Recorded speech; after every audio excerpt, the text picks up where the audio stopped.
This news program is proudly brought to you by Smart Start Breakfast Biscuits and Now Biscuits.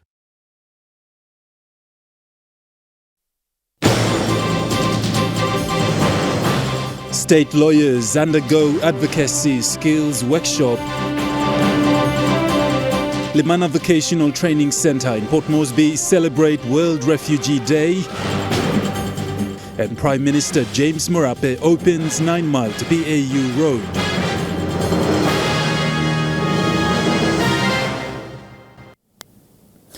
A very good evening. This is National EMTV News. I'm Godwin Eki. Thank you for joining us.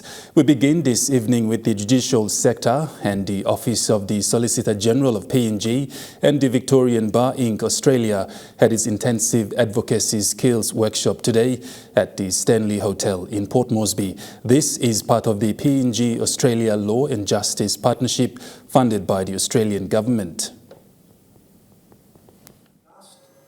The intensive advocacy skills workshop saw discussions on certain legal aspects conducted by the Victorian barristers.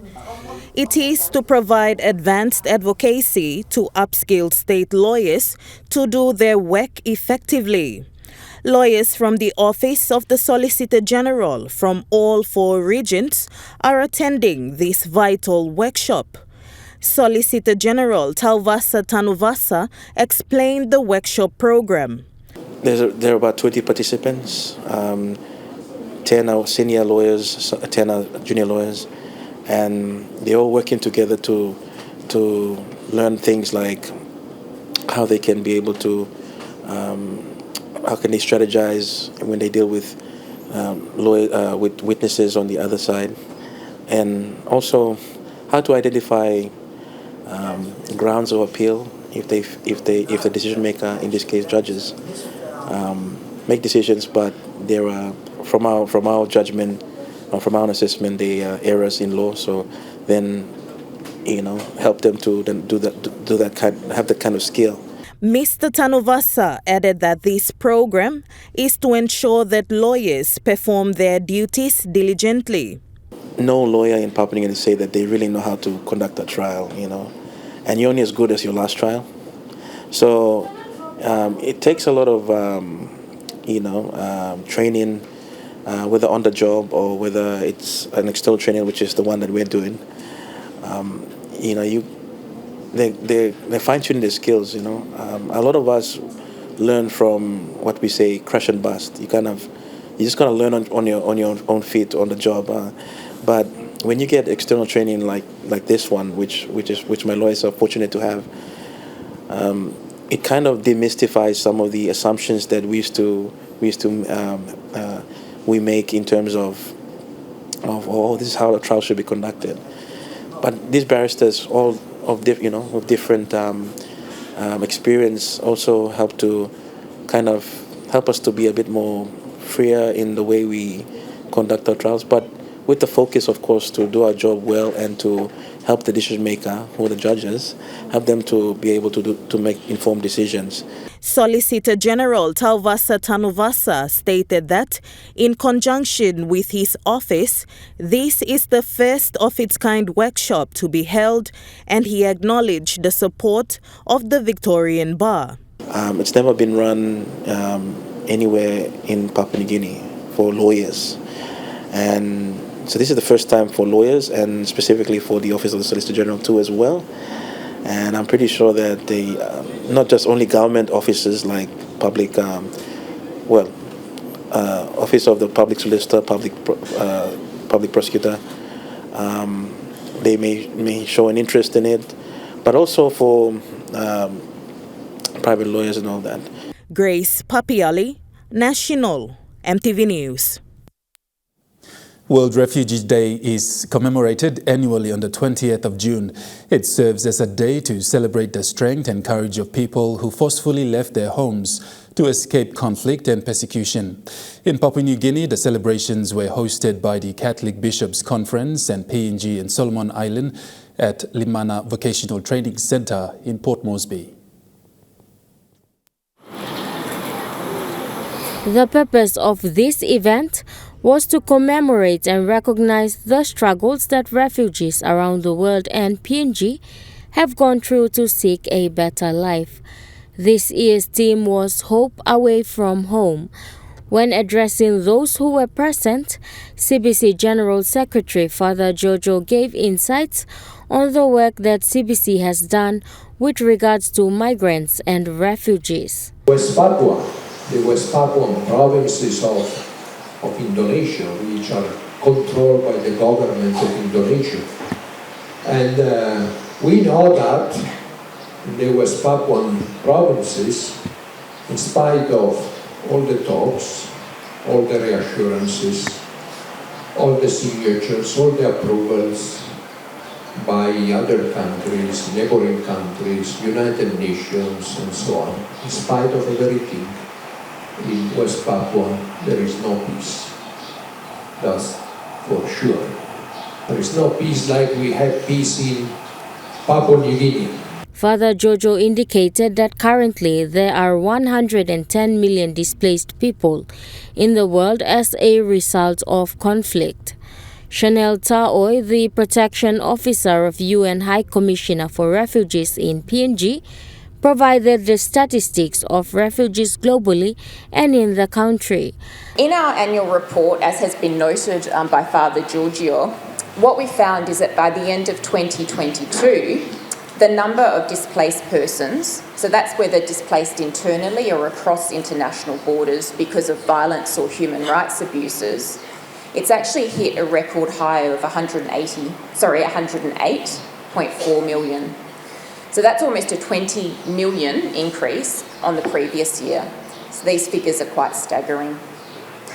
And then by the end of last month, what we also saw is that we've even increased that figure because of the Sudanese refugee crisis, and we have hit 110 million people displaced because of conflicts. And I think to put this number in perspective, what that really means is that 1 in every 74 people on this earth have been displaced because of some form of violence or conflict. So effectively, we probably know someone displaced by conflict, or they're somewhat one step or two steps removed. The celebration saw traditional dances performed by the West Papua community, concluding with interactive programs. A refugee and displaced person's journey is a very difficult one. This day serves as a reminder to celebrate their strength and courage after being forced to flee their homes. Amanda Ilaitia, National EMTV News. The Papua New Guinea National Research Institute, in one of its report findings, stated that due to the monopoly in the electricity sector in PNG, the country should focus more on developing a framework for adequate supply of power to meet demand without imposing supply constraints. NRI noted that policymakers should consider improving the planning of sector regulation and the structure of the industry. NRI stated that the PNG Electricity Sector operates a single buyer model with the objective of attracting new investments in power generation from the private sector through independent power producers and alleviate ongoing electricity issues. The need for adequate supply is greater in PNG's power system. This is because the market is not interconnected and hydroelectricity generation is prone to seasonal fluctuations.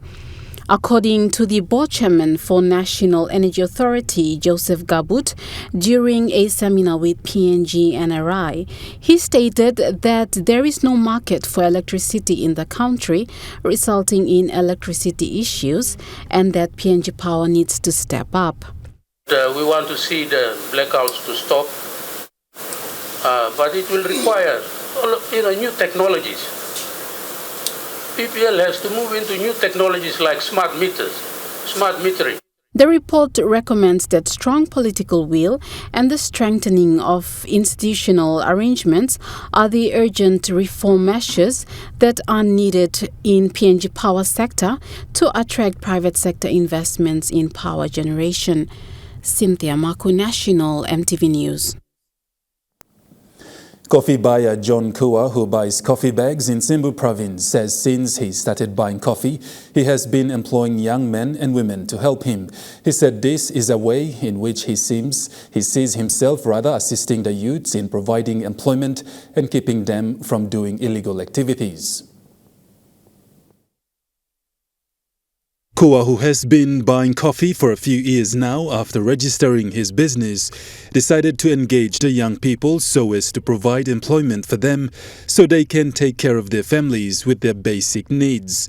Me buying coffee, me small youths or picking man around the street, me employ more some all come help me no coffee, and then all picking married to around the street, me too small come inside long, help me no coffee.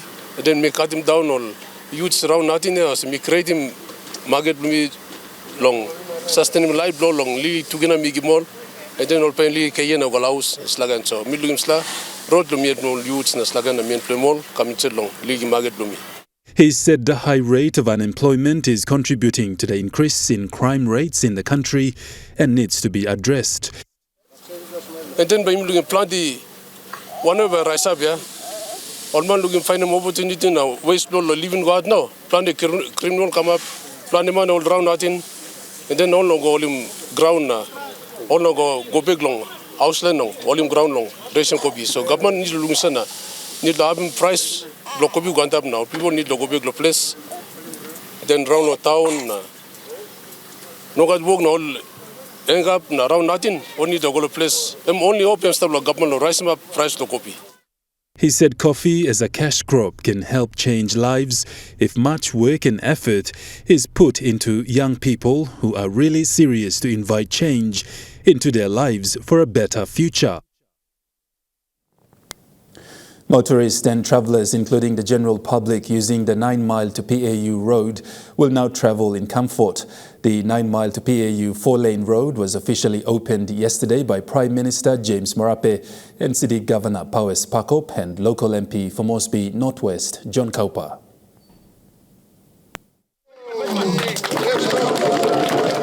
Built at a cost of 117 million kina by local contractor Mobile Works, this 7.5 million kina stretch of road that ends at the PAU roundabout will cater for not only the general public but the indigenous Koyari people, students that attend the 2 universities and the various schools. A proud and excited local MP John Kaupa urged the people to take ownership of the road. I have seen my mothers coming from the back of PAU. I have seen my mothers coming from the creek down there with their vegetables.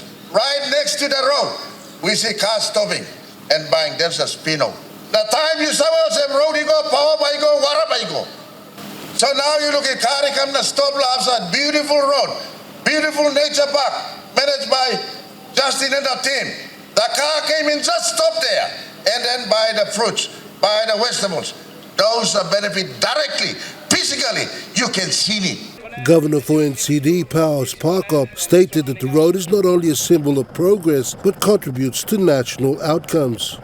This road holds great significance for the city and for our country. It serves a vital artery connecting the commercial part of our city to what I can say the educational hub of our city. The governor also paid tribute to local contractor Mobile Works. On this note, I would like to extend my heartfelt appreciation and acknowledgement to Mobile Works for their outstanding contribution to this major road infrastructure development in our city of Port Moresby. In his keynote address, the Prime Minister thanked the indigenous Koyari people for sharing their land with NCD and urged the governor to ensure that they are not forgotten in development plans. Chairman, convey our sincerest appreciation to the indigenous Motu Kotabuans and on this side to our Koyari people. You have served your country well. This infrastructure is not to outplace you or put you to the margins, but rather to preserve your heritage for the better. It has taken 3 years for the 9-mile to PAU road to be completed since the initial groundbreaking ceremony, which was conducted back in 2020. This new 4-lane road will provide ease of access as the corridor to the Koyari people and their link to the National Capital District. Rocky Iso, National EMTV News. National EMTV News continues after the break. Stay with us.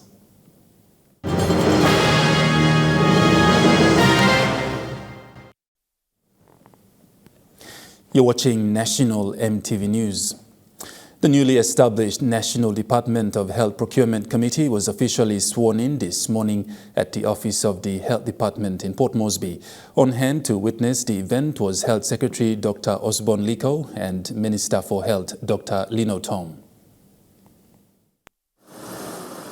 The National Department of Health Procurement Committee is seen as a vital sector in health as it deals with vulnerable people who are sick, along with ensuring that the making of medicine and other essential medical supplies are available and on time at the right price for patients. This was highlighted by Health Secretary Dr. Osborne Liko. The Special Procurement Committee of the Health Department and Health Sector. And the composition, obviously, we have to go by the NPC guidelines.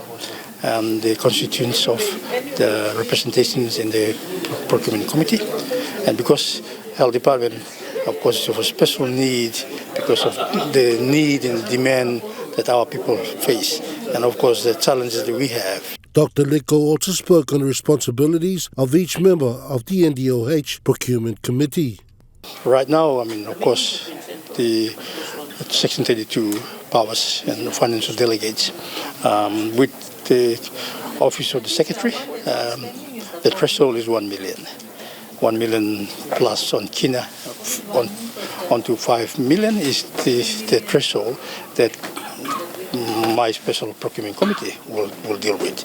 And of course, we have terms of reference, which is finalized. So. A total of 4 out of the 6 members were sworn in today as part of the new procurement team. Chairman and Secretary Dr. Osborne Liko, Deputy Chair Ms. Elva Lino, Member from Department of Finance, First Assistant Secretary Mr. Samson Metofa, and Member from National Procurement Commission's Executive Manager, Strategic Procurement, Viari Hitolo. The purpose of the committee is to manage, control and regulate procurement within 5 million kina, protect the use of public funds, and ensure that good public financial management is followed with fairness among suppliers and transparency when producing goods and services. Rocky Iso, National EMTV News.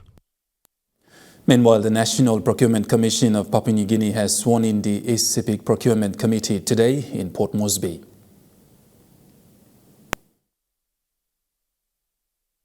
According to the National Procurement Act, which was enacted in 2018, all provinces and districts must have a procurement committee in place to procure goods and services in their line of duties.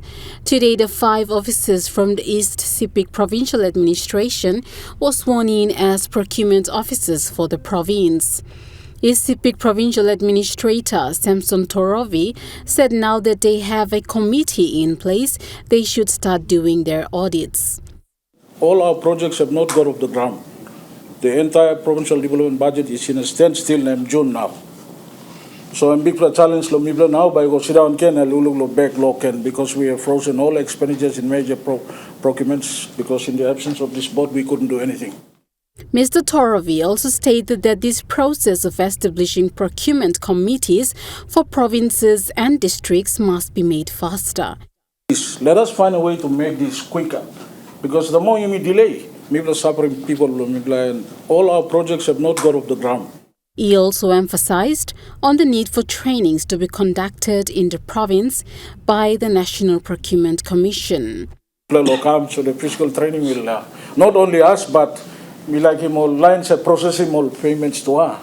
Procurement is done to obtain best value of money for works, goods and services by meeting good procurement principles through conforming bids, and is done by using internationally recognized procurement principles as required under NPA Section 38-44. Cynthia Maku, National EMTV News. The United Nations Capital Development Fund, in partnership with Mama Bank, UN Women and PNG Australia Partnership, had a one-day Markets, Economic Recovery and Inclusion, or what is known as the Merry Workshop today. The workshop saw discussions on the challenges faced by women entrepreneurs in accessing financial resources, which will equip them with the knowledge and skills necessary to enhance their livelihoods and economic resilience in PNG. UNCDF, in partnership with Women's Microbank, implemented the Markets, Economic Recovery and Inclusion, or MERI project in 2020 during the COVID period. The project was aimed at empowering women vendors and women-owned businesses through the improved access to finance, loans and capacity building in business and financial literacy. UNDP resident representative Dag Wagner says PNG women are faced with a lot of challenges in managing their own businesses. He highlighted that the lack of access to digital services is one of the challenges that women face. Digital literacy and connectivity. Internet penetration is fairly low in Papua New Guinea, and there's literally nothing you can buy online in this country. There are very, very few exceptions.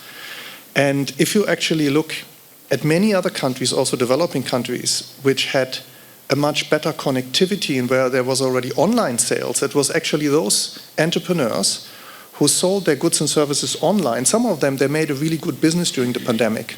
He says there is also a huge gender and inequality in the country, where PNG is ranked 169 out of 170 countries.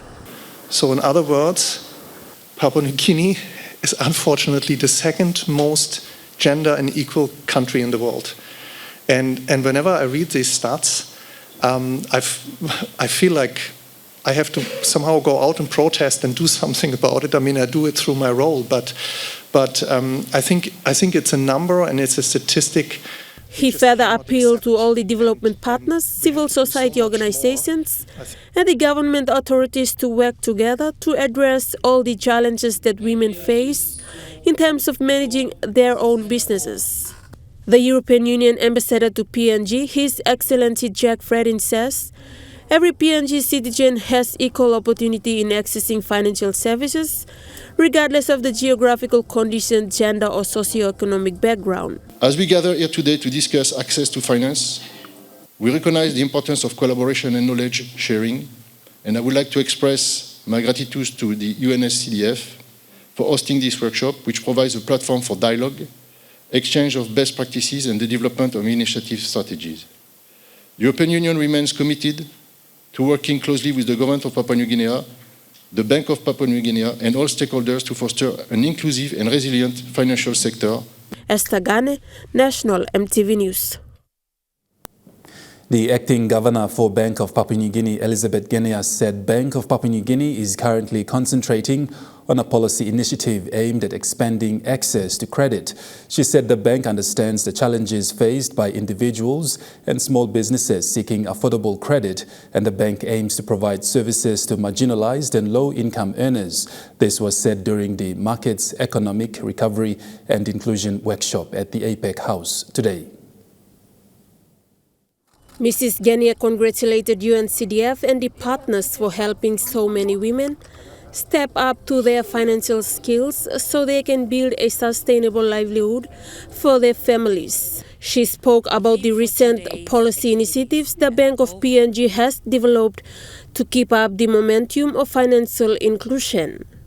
In 2023, with the support of the government, Bank of PNG established a survey dedicated to promoting financial inclusion. She says there are now over 3 million plus deposit accounts in the country. 39% of these accounts are owned by women.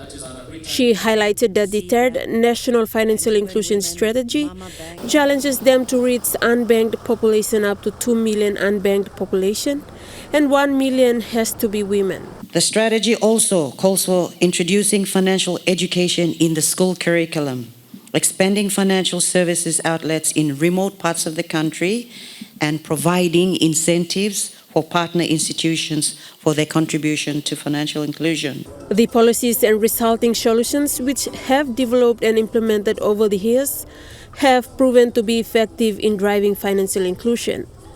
The key focus of the bank attention is to bring banking services to rural areas, and they have introduced policies to encourage mobile banking. I'm pleased to say the first product to graduate from the regulatory sandbox is the Digital Bank ID. During testing in the sandbox, the Digital Bank ID successfully established unique biometric identities for 2,500 individuals, instantly using Digital Bank ID cards that were used to open bank accounts and access banking services. This technology is transformational. It has removed a significant barrier for our rural villages, providing them with identification in minutes. The bank is working on additional programs to improve financial market conduct and build a strong public awareness of money scams. Esther Gane, National EMTV News. The investment program for market for village farmers through the Chimbu provincial government witnessed the signing of a partnership agreement last week in Chimbu between the farmers, the Chimbu provincial government and the Fresh Produce Development Agency. Fresh Produce Development Agency, after signing the agreement with the Chimbu provincial government, will now give access to farmers in the province to work closely with the Fresh Produce Development Agency. Project Manager Joe Koima said this is an opportunity for farmers to get the basics right and to change their mindsets and establish reliable production systems and understand the requirements in accessing the market system. We want to really change the mindset of our people to take farming as a business. And I think this project was particularly designed to reinforce that thinking. That people will have to really take ownership. And we have to partner with them. They have to learn a little bit about economics, business, establishing reliable production systems. And they must understand the requirements of the market. That was the thinking. And at the same time, they can generate income, support their livelihoods. Alluding to Mr. Koima was Deputy Secretary, Policy and Planning from the National Department of Agriculture and Livestock, Francis Daink, said farmers will now learn the necessary steps from farming all the way to selling of their garden produce and generating revenue. He said self-sustenance through agriculture will be the way forward for the farmers in the Highlands region. Difficult country, mountainous country, so plenty of environment, staff close to favoring provinces, but because your people are resilient, hardworking, and we can make sure that food security in this difficult province can be realized. And it's through the effort of everyone. Provincial Administrator John Punde highlighted that the signing of the partnership is very timely for the province and that through the provincial government and the Governor Noah Cool, village farmers to small agriculture business owners and small-scale agriculture SMEs will greatly benefit from the partnership agreement. Our daily sustenance is sustained through farming. So, and also, we would realize that civilization starts with agriculture. It's now putting Chimbu in a better position to progress and prosper.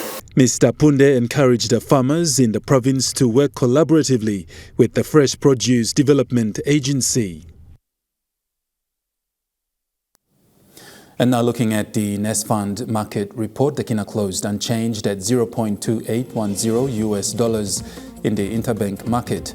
At Bank South Pacific, your Kina was buying $0.2735 US, $0.3959 Australian dollars, $0.2427 euro, 38.43 Japanese yen. Looking at commodity prices at New York closed, gold is trading lower, coffee closed lower, cocoa closed lower, copra closed lower, palm oil closed higher, crude oil is trading higher, and copper closed higher. On the stock market, the Dow Jones closed lower, the ASX 200 is trading higher, and the All Ordinaries is trading higher.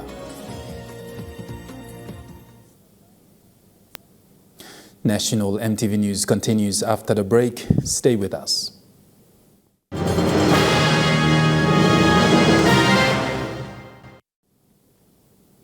Welcome back to National EMTV News. Tropical Tubbuna Seed, a local seedling company, was also present to witness the partnership agreement signed between the Fresh Produce Development Agency and the Chimbu Provincial Government. Tropical Tubbuna Seed is a local company that aims to assist farmers with good seedlings for farming to boost the agricultural sector in the province.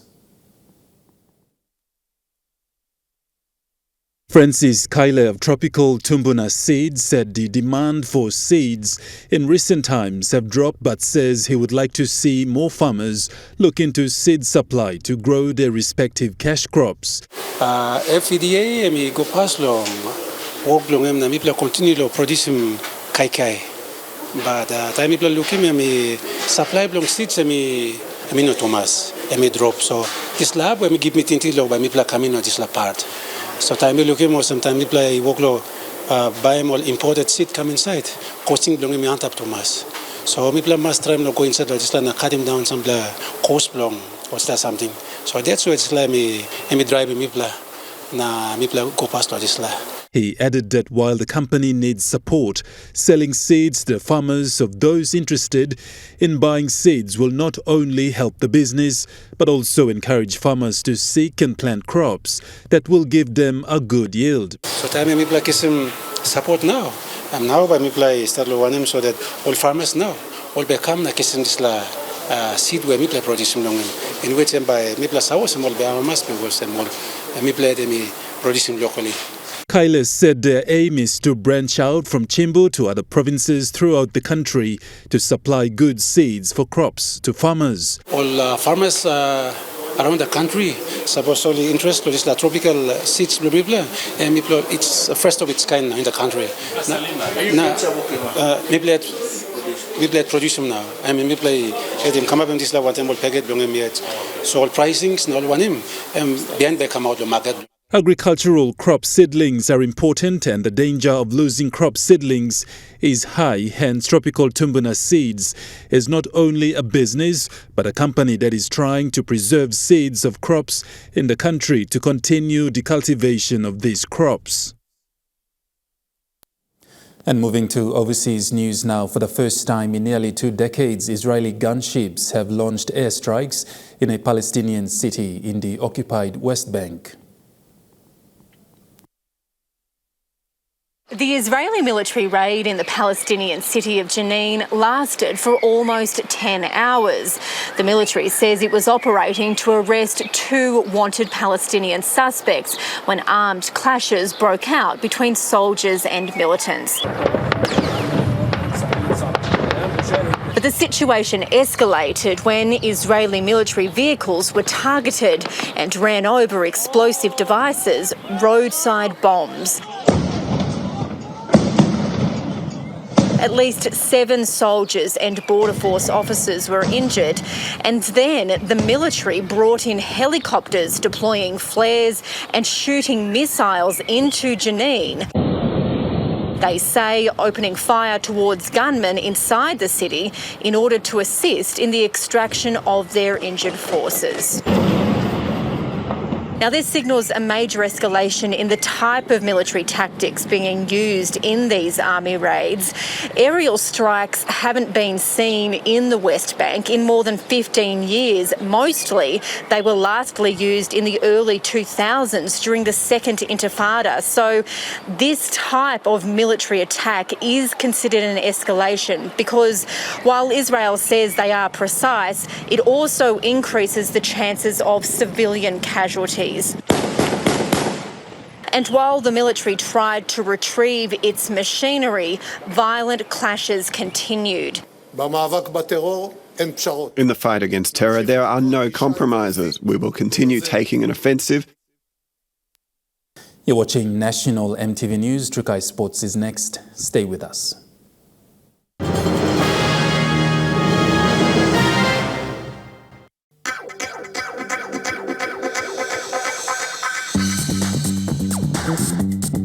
Trukai Sports.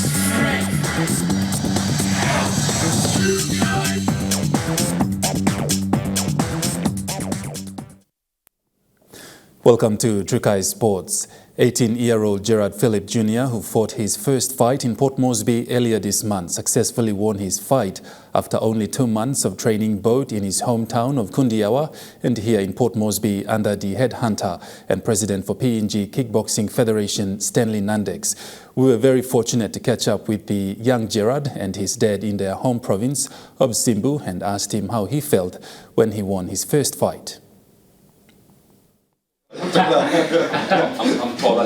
This is 18-year-old Gerard Philip Jr., who has never fought nor trained well. Only took him 2 months to familiarize himself, train and participate. His first kickboxing tournament in Port Moresby.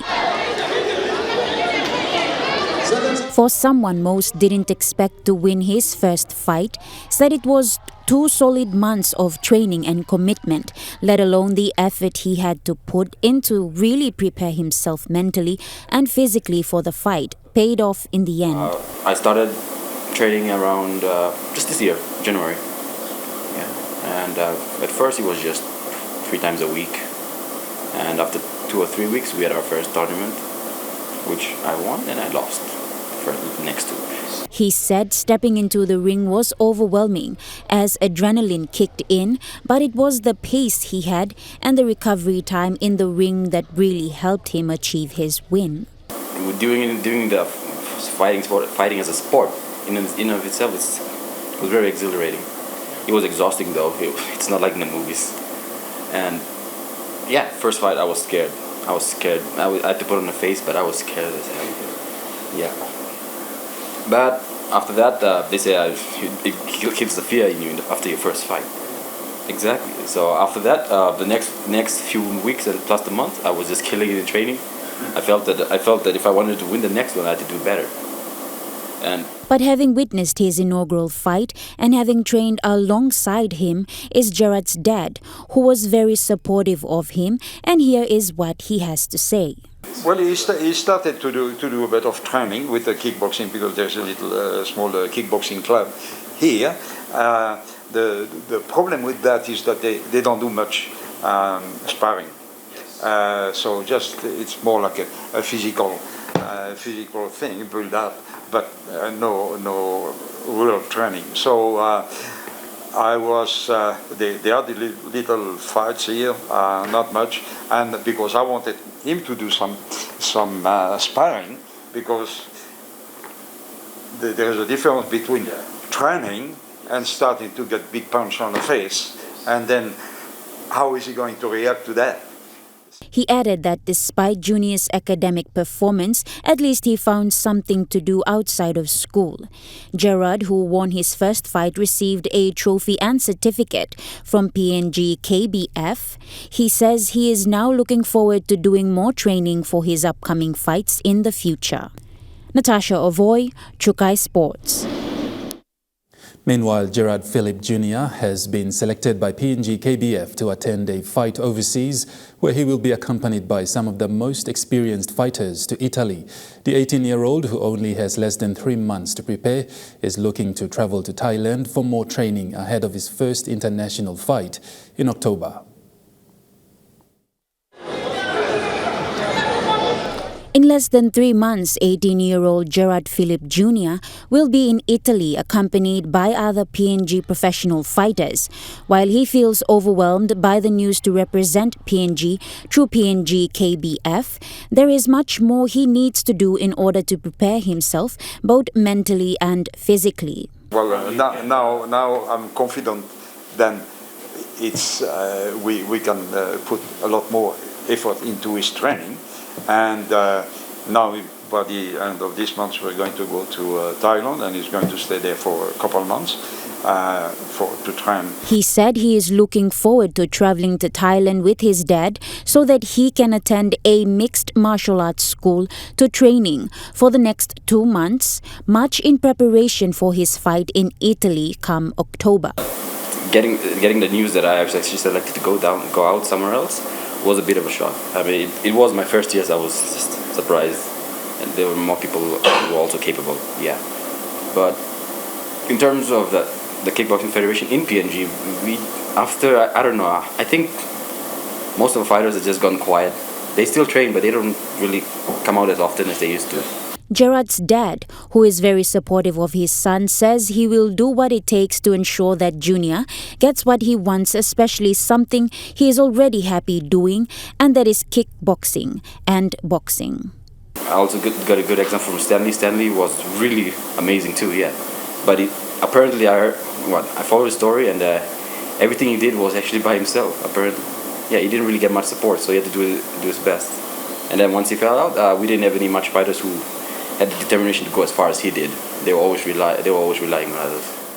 Mr. Philip added that an agent is now preparing visa for Junior to travel to Singapore in the next couple of months on his way to Thailand to prepare himself for the big fight in October in Italy. Now he's got to put the big effort for 2 months in Thailand. So if he wants to be there and compete with people that are obviously at a much higher level.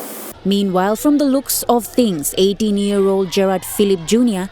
is happy with his recent achievements and says he is looking forward to do whatever it takes to prepare himself. Natasha Ovoy, Trukai Sports.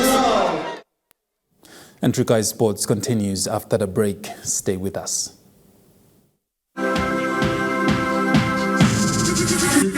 Trukai Sports. You're watching Trukai Sports. Registration is now open to field teams for the Prime Minister's 2023 Corporate Golf Challenge to be staged respectively in Lae on the 7th of July and on the 22nd of September in Port Moresby. The Papua New Guinea Olympic Committee is calling on organizations from both the public and private sector to register teams to support the annual Team PNG fundraising event. All funds raised will go towards Team PNG's participation at the Pacific Games in Honiara, Solomon Islands in November 2023.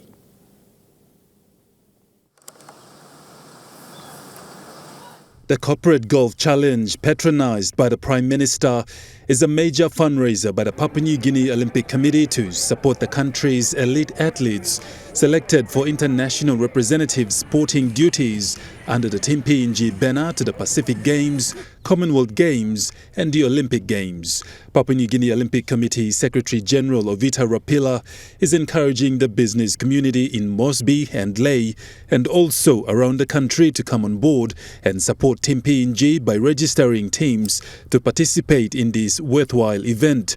With registrations now open, they welcome all organizations to take part and support the national team, Team PNG, as they aim to inspire young Papua New Guineans who will be following the journey of the athletes at these upcoming games. That ends Trukai Sports. The Money Plus weather report is next. Stay with us. Trukai Sports.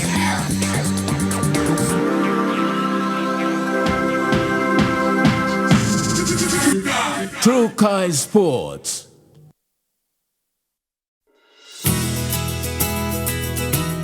This weather update is proudly brought to you by Money Plus, with you always.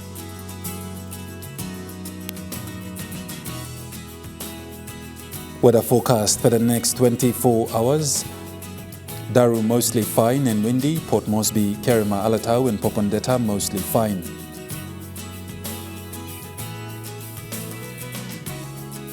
In the Momase region, Lae partly cloudy with possible evening showers. Medang mostly fine, partly cloudy. Wewak and Banimo cloudy periods in some showers and possible thunderstorm. In the New Guinea Islands region, Lorengau and Kimbe cloudy periods with some showers and possible thunderstorm. Kavieng partly cloudy with a shower or two. Kokopo and Rabaul cloudy periods with possible showers. Buka mostly fine, partly cloudy. And in the Highlands region, Mount Hagen cloudy with some showers and possible thunderstorm. Goroka, Kundiawa, Mendi and Wabeg partly cloudy with some showers.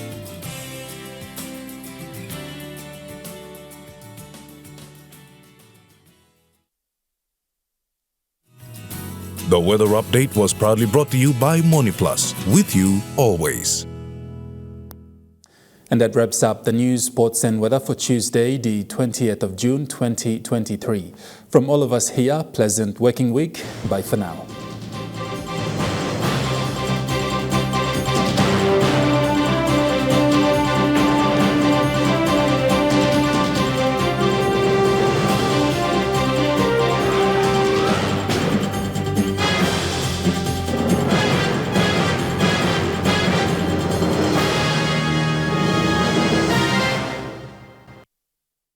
This news program was proudly brought to you by Smart Start Breakfast Biscuits and Gold Nuggets.